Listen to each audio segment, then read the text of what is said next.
Hi, I'm Ken Candelas, and welcome to another episode of Metal Mastermind. Now today, we're going to talk about what you need to know in order to move ahead in the music industry. Now, here is the indie artist checklist.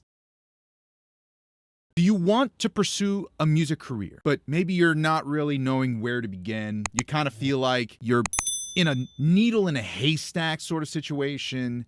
Maybe you feel like you want to know how to utilize social media, but it's not really evident to you how to do it. Or you thought about recording for a long time, but you weren't sure how to plan or organize anything. I mean, like, these are sort of questions that I used to have in the beginning of my career. Now, over the course of years, I was learning all about how to be a better musician, how to be a better audio engineer and producer. And then it came really abruptly to me that I needed to know more about music business. So you're going to find that the music industry is a overwhelmingly fast-paced behemoth, okay? And you got to know a little bit of how to change with the times in order to succeed. But the good and bad thing, let's start with the bad thing. Yes, changing with the times means learning to adapt, teaching an old dog new tricks, the whole gamut. That kind of stuff, it takes time to learn, which means if you're already busy, it's going to be very hard to execute that kind of time. But as you're learning and you're pursuing this with a serious passion, then maybe there is actually some hope for you. Because at first, we absolutely need quality music. I mean, quality music is got to be the foundation of everything that you do. You can't go far without it unless you have enough money, and then this doesn't really apply to you. We're not going to act like a big record label. We're going to do this small, bit by bit, sort of like a military that is trying to overtake a piece of land. They start small. They grow bigger, bigger, bigger, bigger, right? Little pieces along the way. So stress yourself out so much that you need to do everything all at once, okay? So here's a big part of what I'm discussing today is, in order to be really successful in the music industry, you need to really get your idea of who you are put together, really, and cement that. Cement that with so much confidence that you know exactly what you represent, what you do, and everything that comes along with that. So in the case here, you're talking about branding, right? So branding, and we'll get into this a little bit more, but you have to start with, what is your audience? Who are you doing this for? And most of the time, we like to sort of divide this into genres. Some people feel making genres is a little bit pointless because everything's sort of mix and match and all this kind of stuff. But actually, there is some truth to making something within a genre and labeling it as such. It's actually very helpful to label stuff because you may be very, very fond of your music and you know exactly what your music's, here to do, but other people might not. And for them to be able to discover that experience, it helps that you give them some directions. So I like to think that in a modern age where we are today, you don't necessarily need to be the biggest fish. You can actually be in a smaller, audience bracket. Don't go for the ocean, go for the pond in a sense. The internet, Spotify, YouTube, all this kind of stuff, there's a lot of competition out there. And it's easier to be successful with a very specific group of fans rather than trying to go out and get everybody out in the world. So this is something that we call a niche, or even a micro niche, if you want to call it that. The idea is what's your angle in all of this? Your angle has to be something that sets you apart. So let's talk about that for a second, okay? My music here, Homeric, I call this philosophical metal. But philosophical metal is a very interesting bracket. It stems from symphonic metal, but more particularly symphonic. With symphonic folk metal, I am taking the folklore that comes from old stories told by poets and all the stuff like the Odyssey or Dante's Inferno by Dante Alighieri, right? And those stories become embedded in the music context of what I do. It's also philosophical metal because It's actually a very thought-provoking experience. There's quite literally a narrator that reads a story to you as you listen to the music, and it moves as if it was a part of music.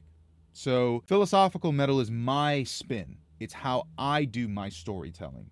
And hopefully that gives you a little bit of inspiration as to maybe what's the thing that you take, I might have, for example, like all this symphonic metal stuff that's going on, but how do I use it, right? How do I use it is a very good way of discovering the kind of niche or micro niche that you might be onto. Now, branding is not your image, okay? Branding is actually what you stand for. So important to understand this because branding is how we communicate our entire mission to people. When you don't communicate your branding effectively, people kind of feel a little confused as to what it is that they're going for. And then when they don't have that confidence, they end up backing away and saying, not really my cup of tea. So if you actually engage your branding more than, the normal person might consider, I mean, think about it this way.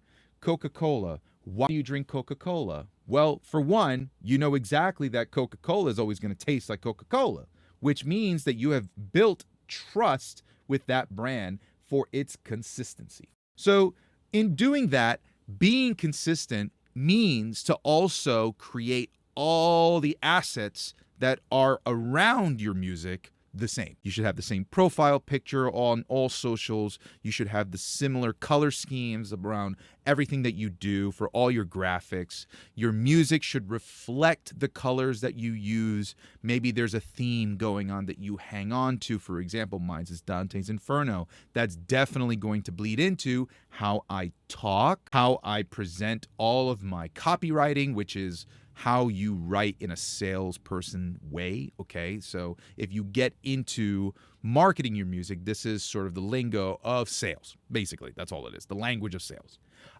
So all of this comes together in order to create your final brand.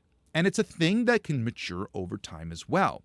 So you might not know exactly what your brand is per se or what it does for people. However, maybe you have a starting point that you know you can lean on. Try to look a little bit more inwards for those answers, and perhaps you might find something that you say, hey, that's a definitive thing about myself that I really care about, and this is why it matters in my music. Now, launching your music online is an entire other facet to all of this. If you don't have an audience to launch your album to, not a lot's really going to happen. In the case of sustainability, the ability to leverage social media and traffic, like organic traffic, is going to be absolutely paramount. Social media is so important for the universe of music, and especially metal music too, all forms of music really. But the idea with social media is that you don't have to necessarily think there's much of a code to understand.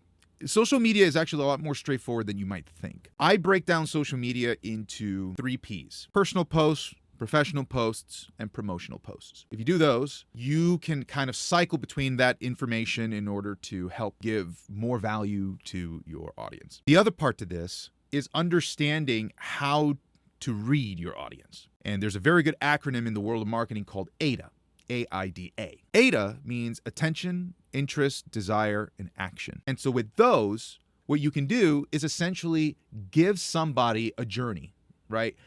You're going to, let's say, grab their attention with a music video. But that music video is then going to entice them with some interest, right? If it's part of the genre that they like, maybe they're going to stick around a little longer than others. Then you're really now priming them to take action on what it is that you're selling, which is your music. So take the idea of communicating to somebody and observe. It's almost like reading the social cues of some person that you might be either interviewing or showing them, your product. A lot of the time, it comes off with confidence in what you do that makes it enticing. So get to know yourself really well. It will help you definitely build something that will attract people to your stuff. I also like to think that social media should entertain, it should inspire, or it should relatively inform your audience. Give them something that they can walk away with so that maybe next day they'll come back and they'll expect the same thing from you again. It's imperative that you learn to build a culture around this, something that you're passionate about. It's a series of tests and experiments and trials and errors to figure out what works for your audience. So in this case, you need to give yourself a little bit of grace, allow your audience to follow you while you consistently nurture that. Your audience is like a plant. You have to give it water. It doesn't grow immediately. You have to water it and allow it to grow in comfortable environments. So pay attention to that. Now, in the beginning, you might decide that using something like a public relations or publicity service might help to jumpstart your career, but don't think that that's going to be the answer to everything. However, it does, in this case, establish a little bit more validity or legitimacy to your project. It was nice, for example, that Homeric, in my case, last year when I was doing my marketing campaign, I did get a premiere on Metal Injection.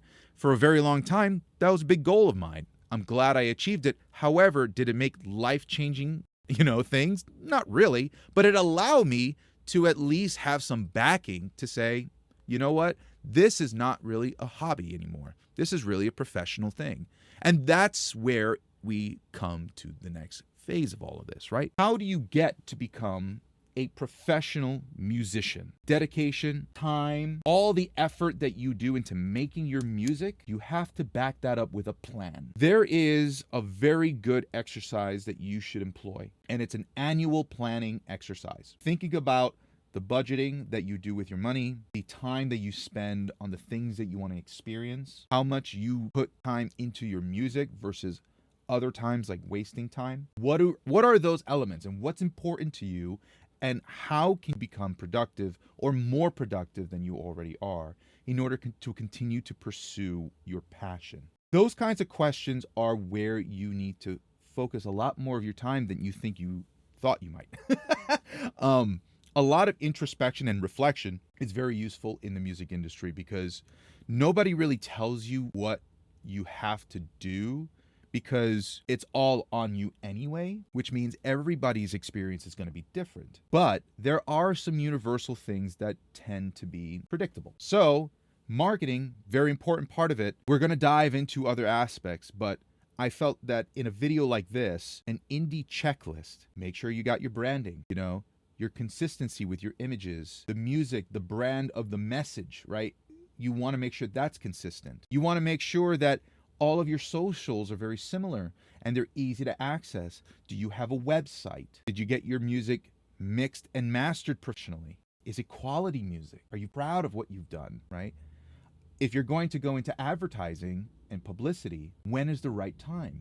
I usually recommend at least a year before you start your campaign, just so that you can come together, plan out days that look like they're going to work for you, and then you are prepared if any adjustments need to happen. So much I get from my own students is that people are just lacking the planning aspect of their campaigns. You need to pay attention to organizing your life in order to get momentum to start happening for your music. All that said, though, in all of this, there's nothing more than just creating great art. In an industry that has become something so commercialized, it's very easy to forget about the art sometimes. If you're an undiscovered artist, I want you to really take into account the benefits of being an undiscovered artist for a second. There isn't the pressure to have to release something because nobody's looking for it just yet, which means that you should be really working on your best work, unfiltered work, the thing that's really yours before